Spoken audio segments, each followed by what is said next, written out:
என் ஒய்ஃபெல்லாம் இது வரைக்கும் ஒரு 10 வாட்டி இங்கே வந்திருப்பாங்க. ஆனால் நான் இது வரைக்கும் வந்ததே இல்லை. ஏன்னா எனக்கு எப்போதுமே நிறைய விஷயங்களில் பிடிவாதம் உண்டு. இதுக்குள்ளே போனால் அது ஒரு முக்கியமான ஒரு நிகழ்ச்சியாக தான் இருக்கணும் அப்படின்னு நான் வைராக்கியமாக இருந்தேன். இது ஓப்பன் பண்ணலேருந்து இன்றைக்கி நான் இதுக்குள்ளே வந்திருக்கிறேன். அது என்னுடைய மச்சான் சக்தி சிதம்பரத்தினுடைய டைரக்ஷனில், என்னுடைய மச்சான் தயாரிப்பாளர் பாலகுமாரனுடைய தம்பியினுடைய தயாரிப்பில் எனது அண்ணன் விவேக் என்ன கூட நடிச்சிருக்கிற இந்த மச்சான் படத்தினுடைய இசை வெளியீட்டு விழாவில் இந்த இடத்துக்கு வந்திருக்கிறேன். அதுவே எனக்கு பெரிய மகிழ்ச்சியாக இருக்குது, ஆரோக்கியமாக இருக்குது. அதை தாண்டி இதில் 2-3 பேருக்கு நம்ம நன்றி கடமைப்பட்டிருக்கிறோம். அதில் ஒருத்தர் டைரக்டர் சக்தி சிதம்பரம். இது படம் அவர் சொன்ன மாதிரி அவர் எல்லாத்தையுமே சொல்லிட்டாரு. இந்த படம் உண்மையிலே பீச்சில் ரொம்ப சாதாரணமாக நாங்கள் சரக்கு போட்டுக்கிட்டு பேசிகிட்டு இருக்கும் பொழுது அப்போ இது மாதிரி யாரையே வச்சு படம் பண்ணுறேன், ஏன் நீ என்னையும் வச்சு பண்ண வேண்டியதானே அப்படின்னு. நான் ஏற்கனவே திண்டுக்கல் சாரதி, அம்பாசமுத்திரம் அம்பானின்னு 2 படம் பண்ணியிருக்கிறேனே, நீ பண்ணால் வேறு ஏதாவது எனக்கு கிடைக்கல, அடுத்து வேறு ஏதாவது டைரக்டர் கருணாஸை எப்படியும் வச்சு பண்ணலாமே அப்படிங்கிற மாதிரி ஒன்று தோணுமே அப்படின்னு சொல்லி கேட்கும் பொழுது அப்போ உடனே பண்ணுறேங்கிறதெல்லாம் அந்த போதையிலையும் அவன் சொல்லலை. அதுக்கப்புறம் அவன் கிளம்பி போயிட்டு அதுக்கப்புறம் ஒரு 2-3 நாள் கழித்து அதுக்கப்புறம் திடீர்னு ஃபோன் பண்ணி எங்கே இருக்கிற, கிளம்பி வா, ஆஃபீஸ்க்கு வா உடனே அப்படின்னு. உடனே ஆஃபீஸுக்கு போனேன். இப்போ நான் சும்மா சாதாரணமாக சட்டை போட்டு போனேன். அதில் ஒரு கண்ணாடியை மாட்டி டக்குன்னு 2 ஃபோட்டோ எடுத்து உடனே இன்விடேஷன் பண்ணி உடனே மச்சானி தான் அப்படின்னு சொல்லி அந்த ப்ரொடியூசர்கிட்ட காட்டினாங்க. ப்ரொடியூசர் அதை பார்த்த உடனே 3 நாள் ஆஃபீஸுக்கே வரல. ஏன்னா அவர் வேற யாரோ ஒரு பெரிய ஹீரோ வச்சு பண்ண போகிறாரு, சக்தி சிதம்பரம் கமர்ஷியல் டைரக்டரு, ஏதாவது கமர்ஷியலாக பெருசாக பண்ணுவார், நாம் அப்படிங்கிற ஒரு ஆசையில் வந்தவங்களுக்கு திடீர்னு ஒரு கருணாஸ் தான் ஹீரோ அப்படின்னு சொன்னோன்னே அவர் ஒரு 3 நாள் வரல. அதுக்கப்புறம் நானே வண்டலூருக்கு வண்டியெல்லாம் எடுத்துகிட்டு போய் தேடி கூட்டிகிட்டு ஒன்றும் பிரச்சனை இல்லை, பயப்படாத, வாங்க நம்ம பண்ணலாம், ஏன்னா நீங்கள் சக்தி சிதம்பரம் மேலே உள்ள நம்பிக்கையில் நீங்கள் பண்ணுங்க அப்படின்னு சொல்லி அவரை இழுத்துட்டு வந்தது. ஸோ அதுக்கப்புறம் என்னடான்னா சரி கருணாஸ் ஓகே. அந்த இன்விடேஷன்லாம் ரெடி ஆகிற இடத்துல எனக்கு நம்பிக்கை இல்லை. என்னென்னா எப்போ வேணாலும் பேக் அடிச்சிருவாங்க. சினிமாவில் no emotional, no feelings, only dealings. சினிமாவில் நோ ஃபீலிங்ஸ், ஒன்லி டீலிங்ஸ் மட்டும்தான். நாம் ஒன்லி ஃபீலிங்ஸ். அதனால நமக்கு பெரிய பிரச்சனை. ஸோ அப்போவும் நான் இவனுக்கிட்ட கேட்டேன், என்னப்பா எல்லாம் ரெடி பண்ணுறேன், ஏதாவது நக்கா மூமெண்ட்டில் ப்ரொடியூசர் வேணாங்கன்னு சொன்னால் கழட்டி விட்டுருவியோ அப்படின்னு கூட நான் கேட்டேன். சீச்சி, நீ இவ்வளோ தூரம் நீ சொன்ன உடனே வந்துட்ட, உடனே ஃபோட்டோலாம் எடுத்துட்ட உன்னை வச்சு, இதுக்கப்புறம் சத்தியமாக நான் வார்த்தை மாற மாட்டேன் அப்படின்னு சொல்லி இன்னைக்கு இதோட இசை வெளியீட்டு வரைக்கும் என்னை இந்த இடத்துல கொண்டாந்து நிப்பாட்டி இருக்கிறதுக்காக நம்ம சக்தி சிதம்பரத்துக்கு நான் மட்டும் நன்றி சொன்னால் சரியாக வராது, நீங்கள் எல்லாருமே சொல்லலாம், தப்பு கிடையாது. ஏன்னா இன்னைக்கு ஒரு நகைச்சுவை நடிகனா இது மாதிரியான மேடைகளில் எப்போவாவது கூப்பிட்டு பேச வைப்பாங்களா அப்படிங்கிற காலங்களையும் நான் அந்த சினிமாவில் சந்திச்சிருக்கிறேன். அதே மாதிரி நிறைய மேடைகளில் என்னை கூப்பிட்டு கருணாஸை பேச வச்சு அழகு பார்த்தது என் நண்பன் சாக்ஸு தான். அதுக்கு இந்த மாதிரி இடத்துல நம்மளே ஹீரோ அப்படிங்கிற போது நமக்கே லைட்டாக ஒரு ஹிந்தியாக தான் இருக்குது. பட் இருந்தாலும் என் வீட்டில் என் பொண்டாட்டிக்கு நான் தானே ஹீரோ. அதனால நம்ம ரியல் ஹீரோ தான். படத்துல வேணா முன்ன பின்ன இருக்கலாமே தவிர நான் ரியல் ஹீரோ தான், அதில் ஒன்றும் மாற்றம் கிடையாது. இந்த மாதிரி இவ்வளோ பெரிய கிராண்டாக ஒரு நிகழ்ச்சி இந்த இடத்துல, அதே ரொம்ப மனசு சொல்லல. எண்ணம் போல் வாழ்க்கையை நம்ம முன்னோர்கள்லாம் சொல்லியிருக்கிறாங்க. நம்ம மனசுக்கே தெரியுது வேலைக்காக இது வேலைக்கு ஆகாது. ஒரு ஃபிகரை பார்க்குறோம், இது ஒர்க் அவுட் ஆகாதுங்கிற நம்ம பார்க்கும்போதே தெரிஞ்சிடும். ஸோ அது சின்ன வயசுலேருந்தே எல்லாருமே அதை உணர்ந்திருப்போம்.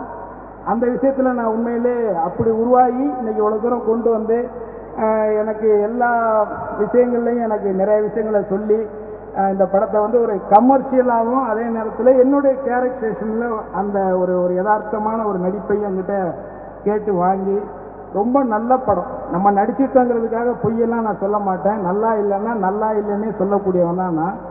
அதே மாதிரி தான் அவன் பண்ண படத்தையே ஃப்ளாப்பான படத்தெல்லாம் இதெல்லாம் அற்று ஃப்ளாப்னு அவனே சொல்லியிருக்கிறான். அதனால் அது ஒரு நல்ல விஷயம். இதை தாண்டி எனக்கு இன்னொரு நன்றி சொல்லணும், கடமைப்பட்டிருக்கிறோம் அப்படின்னா எங்கள் அண்ணன் விவேக். அதாவது அடுத்து படம் பண்ணுறேன் அப்படின்னு சொன்னோன்னே இது மாதிரி விவேக் அண்ணன் நடிக்கிறாரு, ஒத்துக்கிட்டாரா? விவேகானந்தர் நடிக்கிறார், ஒத்துக்கிட்டாரா? யாருக்கிட்ட சொன்னாலும் ஒத்துக்கிட்டாரான்னு தான் கேட்டாங்க. ஏன்னா அவங்க கேட்டதுல ஒண்ணு ஆச்சரியப்படுறதுக்கு ஒண்ணும் கிடையாது, அதுதான் உண்மை. இப்ப ரவி மரியாதை சார் சொல்லும் பொழுது ரொம்ப ஈகோ இந்த சினிமாவில் போகும்போது ஒன்னத்தையும் மாறி கட்டிட்டு போறது கிடையாது. இந்த பில்டிங் ஓனர் போகும்போது இந்த பில்டிங் ஐயோ எங்க ஓனர் போயிட்டாருன்னு பின்னாடி போதா? போவே போகாது. அட்லீஸ்ட் அவர் நாய்க்குட்டி வளர்த்தாருன்னா கூட அது பின்னாடி போகும் எவ்வளோ விசுவாசத்துல. ஸோ அதனால இவ்வளோ பெரிய உயர்ந்த நிலையில இருக்கும் பொழுது நமக்கு பின்னாடி வந்த ஒரு பையன் ஒரு நடிச்சுக்கிட்டு வர்றவன் ஒரு ஹீரோவா பண்ணும் பொழுது அதுல வந்து கேட்ட உடனே அதை ஒத்துக்கிட்டு அதே மாதிரி வந்து அவ்வளோ ஒர்க் பண்ணி ஹோம்ஒர்க் பண்ணி ஸ்பாட்ல டைரக்டர் அவரை சேர்ந்து ஒர்க் பண்ணதெல்லாம் பார்க்கும் பொழுது நான் அதெல்லாம் தலையிடவே மாட்டேன். அவர் எவ்வளோ டயலாக் வேணாலும் பேசிட்டு சொல்லுவேன். ஏன்னா அவரை எல்லாருக்கும் பிடிக்கும். அவர் பிடிக்கிறது பின்னாடி நம்மளுக்கு பின்னாடி அவரை பிடிச்சிக்கிட்டே போயிடலாங்கிறதா எனக்கு. ஸோ அதனால வந்து அந்த பெருந்தன்மையோடு அவர் ஒத்துக்கிட்டு இந்த படத்தில் ஒர்க் பண்ணது, அதுக்கு உண்மையாக ஒர்க் பண்ணது, கடைசி வரைக்கும் டப்பிங் வரைக்கும் கூட அதில் கரெக்ஷன்லாம் பண்ணி அதை ஒரு நாள் ஊருக்கு போயிட்டு திரும்பி வந்து பண்ணது, இப்படி அந்த படம். அதனால உண்மையில் நான் வந்து கடைசி வரைக்கும் நான் வந்து விவேகானந்தனுக்கு விசுவாசமாக இருப்பேன். அதில் வந்து மாறுபட்ட கருத்தே கிடையாது. அதே மாதிரி நான் வந்து எப்படின்னா, நான் முதலே சொல்லிட்டேன், பாட்டு தோட்டம் ரொம்பலாம் கிடையாது. ரோடை கிராஸ் பண்ணால் பாட்டு தோட்டம் தான். இங்கே இருந்து ஒரு சாவில் கானா பாட்டு பாடி, நாட்டுப்புற பாட்டு பாடி, கச்சேரியில் பாடி, மிமிக்ரி பண்ணி, இப்படித்தான் நம்ம இந்த இடத்துக்கு பாலாண்ணன் நம்மளை நடிகன் ஆக்கலைன்னா நம்ம இன்னும் அந்த கச்சேரி தான் பண்ணிட்டு இருந்திருப்போம். ஸோ சினிமாங்கிறது வந்து ஓவர் நைட்டில் ஒருத்தனை பெரிய ஆள் ஆக்கிரும், ஓவர் நைட்டில் ஒருத்தனை கீழே கொண்டு போயிடும். பட் ஆனாலும் எந்த நிலைமையிலும் செம்மையாக ஒரு மனுஷன் இருக்கணும். கடைசி வரைக்கும் ஏற்றமோ இறக்கமோ அது எல்லாருக்குமே தான் வரும். பட் ஆனால் எந்த நிலைமையிலையும் நம்ம வந்து செம்மையாக இருக்கணும். அந்த நேரத்தில் அந்த மாதிரி இருக்கிறது வந்து சினிமாவில் ரொம்ப கஷ்டமாக தான் இருக்குது. பட் இருந்தாலும் நம்ம போராடி அதை நிலைநாட்டணும். ஏன்னா நேற்று வந்து புதுசாக வர்றாங்க நியூ கம்மர்ஸ் வரும்பொழுது நம்ம யாரும் பார்த்து யாரையும் நான்லாம் பயப்படுறதே கிடையாது. ஏன்னா அவங்களுக்கு முன்னாடி நான் வந்தவன் வெறும் +2 சர்டிஃபிகேட் எடுத்துக்கிட்டு சென்னைக்கு வெறும் நம்பிக்கையை மட்டும் எடுத்துக்கிட்டு வந்தவன் தான். நானாக இருந்தாலும் சரி, எஸ் சூர்யாவாக இருந்தாலும் சரி, இங்கே இருக்கக்கூடிய நிறைய பேர், எங்கள் தலைவர் சந்திரசேகரன் அதே மாதிரி தான் வெறும் நம்பிக்கையை மட்டும்தான் இங்கே எடுத்துகிட்டு. இன்னைக்கு வந்து இப்போ விஜயோட அப்பான்னு சொல்கிறாங்க. ஆனால் அந்த விஜயை உருவாக்குறதுக்கு அவர் பட்ட போராட்டங்களும் கஷ்டங்களும் யாருமே அதை சிந்திக்கிறதோ அதை பார்க்குறதோ கிடையாது. அது இந்த உலகம் அப்படி இருக்கு. பட் இருந்தாலும் இதை விட நான் இன்னொருத்தருக்கு நான் கடமைப்பட்டிருக்கிறேன். ஃபியூச்சரில் அவங்க வீட்டுக்காரருக்கும் கடமைப்பட்டிருக்கிறேன். அவங்க தான் படத்தினுடைய கதாநாயகி ஷெரில் பின்டோ. ஏன்னா நமக்கு வந்து ஹீரோயின் கிடைக்கிறதுக்கு வந்து டைரக்டர் வந்து SMS எல்லாம் அனுப்பிச்சார். நம்ம இந்தியன் எக்ஸ்பிரஸில் ரைட்டர் எழுதுற மாதிரி சக்தி சிதம்பரம் அவர் அண்ணன் இவர் சொன்ன மாதிரி ஹிந்தியிலெல்லாம் படம் பண்ணியிருக்கேன், என் படம் 1 million ஆயிருக்கு, இந்த ஹிட்டு கொடுத்துருக்கிறேன் அப்படின்னு ஃபுல் பயோடேட்டா வந்து அவன் எக்ஸாமினேஷனில் கூட அவங்கெல்லாம் எழுதிக்க மாட்டான். அவ்வளோ தூரம் எழுதி ஒரு ஹீரோயினை பிடிக்கிறதுக்கு கஷ்டம். என்ன பிரச்சனைன்னே தெரில. அதாவது அமலாபால்னு ஒரு நடிகை வந்து நம்ம பரணி ஸ்டூடியோவில் வேலை செய்கிற கிருஷ்ணன் ஒரு சவுண்ட் இன்ஜினியர் எடுத்த ஒரு படத்தில் தான் கதாநாயகியை அறிமுகமானாங்க. மதுரையில் என் தோட்டத்தில் தான் வந்து பப்ளிக்கில் ஒரு இலைமறை காயில் தான் தன்னுடைய உடையை மாற்றிக்கிறாங்க. அதுக்கு அடுத்து அவங்க வந்து இன்னொரு படம் சாமின்னு ஒரு டைரக்டரோட படத்தில் வந்து மாமனார் கூட ஒரு இன்டிமேஷனாக இருக்கக்கூடிய ஒரு கதாபாத்திர வேஷத்தில் தான் நடிக்கிறாங்க. ஆனால் அவங்க தான் இன்னைக்கு நம்ம சூப்பர் ஸ்டார் விஜய் கூடவும் நடிக்கிறாங்க. ஒரு நடிகை அறிமுகமானது அங்கே. ஆனால் இன்னைக்கு அவங்க நடிக்கிறது ஒரு இன்னைக்கு துப்பாக்கிங்கிற படம் பண்ணது ரெக்கார்ட் பிரேக் ஒரு வசூல் பண்ணியிருக்குது. அவ்வளோ பெரிய ஒரு சூப்பர் ஸ்டார் நடிகர் கூட தான் அவங்க வந்து நடிக்கிறாங்க இன்னைக்கு. அப்போ யாரு எங்கே வருவாங்கிறதெல்லாம் கிடையாது இல்லை. அன்னைக்கு வந்து சரத்குமார் சார் கூட அறிமுகமான நயன்தாரா தான் இன்னைக்கு சிம்பு கூடவும் தனுஷ் கூட நடிச்சிட்டு இருக்கிறாங்க. இங்கே நடிகைகளுக்கு வந்து என்ன பிரச்சனைன்னு தெரில. கதையை கேட்கறதா, டைரக்டர் யாருன்னு பார்க்கறதா, அதெல்லாம் கிடையாது. ஹீரோ யார்? எல்லாருமே அஜித்து கூட விஜய் கூட நடிக்கணும்னா மற்றவெல்லாம் என்னதான் பண்றதுன்னு எனக்கு புரியல. நாங்கள் என்னதான் பண்றது? நாங்கள் உருவாக்க முடியும். இப்போ வேற ஒன்றுன்னா நான் உருவாக்கிடுவேன். நான் ஓப்பனாக சொல்றேன். வேற ஏதாவது ஒரு மேட்ருன்னா நானே அதை வந்து செஞ்சிருவேன். பொம்பளை எப்படி செய்ய முடியும்? அடுத்து தமிழ் பேசுகிற பொண்ணுங்களை வந்து சரிம்மா யாரோ ஒருத்தி நம்ம இங்கேருந்து கூட்டிகிட்டு வந்து நம்ம இங்கே ஆளாக்குறத விட நீங்கள் கஷ்டப்படுற பசங்க கொஞ்சம் கிளாசிக்கல் டான்ஸு பாட்டு கிட்டுன்னு கற்றுக்கிட்டு ஒரு பிள்ளைய கூட்டிக்கிட்டு டிவி ஸ்டேஷனில் போய் காலையில் 3 நாளாக உட்காந்துருக்கிறீங்க. வீட்டில் இருந்து புளியோதரை பொங்கல் எல்லாத்தையும் எடுத்துகிட்டு போயிட்டு வச்சுக்கிட்டு குழந்தைக்கு ஊட்டி விட்டு ஒரு சின்னூண்டு அப்படி வந்துட்டு அம்மா அம்மா அப்படி திரும்பி பார்க்குறதெல்லாம் உட்காந்து ரசிக்கிறீங்க. அதே குழந்தை நாளைக்கு எதிர்காலத்தில் ஒரு கதாநாயகியா வரக்கூடிய வாய்ப்பு வரும்பொழுது மட்டும் ஏன் தடுக்கிறீங்க? தப்பு வந்து அவங்கவுங்க மனசுல இருக்குது. இன்னைக்கு யாருக்கும் எதுவும் தெரியாமலாம் இல்லை. வெறும் செல்போன்ல உலகமே இருக்குது, ஒரு லேப்டாப்ல எல்லாமே இருக்குது, எல்லா அசிங்கமும் இருக்குது, எல்லா ஆரோக்கியமான விஷயமும் இருக்குது. எடுத்துக்கிறவனுடைய மனசுலையும் அவனுடைய பார்வையில என்ன இருக்குது. அதனால அந்த ஹீரோயினுக்கு இயக்குனர் பட்ட போராட்டம் கஷ்டம். அந்த நேரத்தில் கடவுள் மாதிரி ஆனந்த் வந்து எங்களுக்கு கொடுத்த ஒரு லட்டு தான் இங்க உட்கார்ந்து இருக்கிற செரில் பிரிண்டோ. ஸோ இவங்க இதை தாண்டி வந்து இதெல்லாம் நமக்கு உள்ள நடக்கிற பிரச்சனை. ஆனா வெளியில இருந்து கேட்கறவங்க பேட்டி கேட்கறாங்க, இல்ல மக்கள் என்ன கேட்கறாங்க, உங்களுக்கு மட்டும் எப்படி பாஸ் ரொம்ப அழகழகா ஹீரோயின் கிடைக்குது, நாங்க படுற அவமானம் எங்களுக்கு என்னடா தெரியும். அதுக்கு இல்ல, அதுக்கு முன்னாடி அதுங்களை பிடிச்சிக்கிட்டு வர்றதுக்கு நாங்க படுற அவமானமா அசிங்கமும் எங்களுக்கு தானே தெரியும். பட் இருந்தாலும் அதை மீறி இந்த படத்தை பொறுத்த வரைக்கும் எனக்கு வந்து இந்த படம் இல்லை, நான் நடிச்சிட்டு இருக்க எல்லா படத்துக்குமே திண்டுக்கல் சாரதி படத்துக்கு சாட்சி பேசின ஹீரோயின் வந்து யார் தெரியுமா? சிம்ரன்.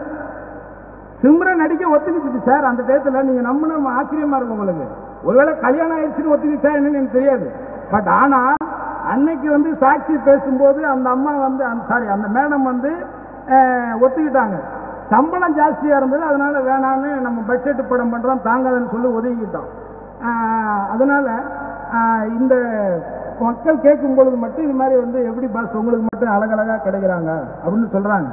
பட் ஆனால் அதை தாண்டி என்னுடைய படங்கள்ல இது வரைக்கும் நான் நடிச்சிட்டு இருக்க படங்கள்ல இப்ப கூட தலைவர்கிட்ட சொன்னேன், அடித்தட்ட மக்களுடைய கதாபாத்திரமா நடிக்கிறதுல தான் எனக்கு ஆசை ஜாஸ்தி.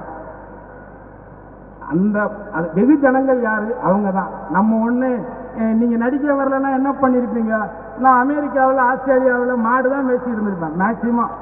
சும்மா சொல்லக்கூடாது, அதெல்லாம் பிராக்டிக்கலா என்ன உண்மைன்னா மேக்சிமம் போயிருந்தேன் மெட்ராஸ்ல ஏதாவது ஹோட்டல்ல வேலை செஞ்சுட்டு இருந்திருப்போம், இல்ல ஒரு ஹோட்டல் கையேந்தி போன மாதிரி எங்க ரோட்டு கடையில் ஒரு ஹோட்டல் வச்சுருப்போம். இதான் நடந்திருக்கும். ஆனால் அந்த நிலைமையிலையும் நம்ம உண்மையா நம்மளுடைய உழைப்பை மட்டுமே நம்பி இருப்போம், உழைப்பால நம்ம உயர்ந்திருப்போம். அதனால இந்த நல்ல நேரத்தில் நான் வந்து சொல்றது எல்லாமே வந்து நகைச்சுவைக்கு அதுக்காக தான் சொல்ல, உண்மையான விஷயங்களை தான் நான் சொல்றேன். இந்த நேரத்தில் இந்த ஒரு இசை வெளியீட்டு விழா நடந்திருக்கு. நான் வந்து நகைச்சுவை நடிகனா எனக்கு வந்து இது வரைக்கும் நான் ஒரு நாளைக்குன்னு சம்பளம் வாங்கினதே கிடையாது. ஏன்னா எனக்கு அதில் உடன்பாடு, நானும் சில விஷயங்கள் முடிவு பண்ணிக்கிறதா. ஹீரோ ஆகணும், ஒரு நகைச்சுவை நடிகன் கதாநாயகனா ஆனா இந்த 80 வருட இந்திய சினிமா வரலாற்றில் ஒரு படம் 2 படம் நடிச்சுட்டு அந்த படம் ஓடலைன்னா அடுத்து வந்து அப்படியே முடங்கி போற மாதிரியெல்லாம் இல்லாம மறுபடி போராடி போராடி குறைஞ்சபட்சம் ஒரு 50 படத்துலயாவது ஹீரோவா நடிச்சாயா ஒரு நடிகன் கருணாஸ்னு ஒருத்தன் அப்படின்னு பின்னாடி வர்ற வரலாறுல என்னுடைய பேர் இருக்கணும். நான் போகும்போது இந்த பில்டிங் என்னது அந்த பில்டிங் என்னதுன்னு சொல்றதுல எனக்கு சந்தோஷம் இல்லை. ஆனா அதே நேரத்தில் நான் பட்ட கஷ்டத்தை என் பிள்ளைக்கோ என் பொண்டாட்டிக்கோ நான் கொடுக்க மாட்டேன். அவங்களுக்கு ஏதோ ஒன்று நான் பண்ணிடுவேன். ஆனால் இறுதி வரை நான் போராடுவேன். அந்த போராட்டத்துக்கு நிச்சயமா வழக்கம் போல என் மனசு எப்படியோ எதையுமே ஒளிமறைவெல்லாம் இருக்கக்கூடிய என்ன பிடிச்சவங்களும் இருக்காங்க, பிடிக்காதவங்களும் இருக்காங்க. எனக்கு அதை பற்றி கவலை இல்லை. எனக்கு நான் சினிமாவில் இருக்கிறவங்களை விட நான் அதிகமாக நம்புறது ஜனங்களை மட்டும்தான், மக்களை மட்டும்தான். அவங்க தான் நான் கச்சேரி பண்ணும்போது கைதட்டி என்னை ஒரு அடுத்த இடத்துக்கு கொண்டு போனாங்க. காலேஜ் படிக்கும்போதும் கல்ச்சுரல்ஸில் கைதட்டி எனக்கு அடுத்த இடத்துக்கு கொண்டு போனாங்க. காமெடியனால் ஒடுக்கு பாண்டி அறிமுகமாகும் போதும் கைதட்டி அடுத்த இடத்துக்கு கொண்டு போனாங்க.